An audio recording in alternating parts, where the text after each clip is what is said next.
A3 किन words की छोटी फॉर्म है, एब्रीवेटिव फॉर्म है और इसको हम इंग्लिश में कैसे यूज़ करते हैं और इसके जवाब में हम क्या कहते हैं, देखते हैं आज के iFactioner के लर्निंग वीडियो ट्यूटोरियल में। तो दोस्तों, A3 3 A's यानी कि एनी टाइम, एनीवेयर और एनी प्लेस की शॉर्ट फॉर्म है। ये तीनों वर्ड्स ए से शुरू हो रहे हैं, इसलिए हम इनको शॉर्ट करके A3 लिखते हैं। एनी टाइम का मीनिंग होता है किसी भी समय, किसी भी वक्त, किसी भी time.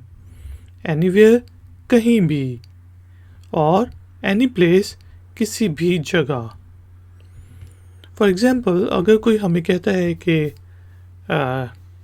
Let's suppose I am going to fight with you, कि मैं तुमसे लड़ूंगा, तो आगे से अगर आप जवाब देते हैं A3, तो इसका मतलब है कि हाँ, कहीं पे भी, किसी भी जगह, किसी भी टाइम मैं तैयार हूँ।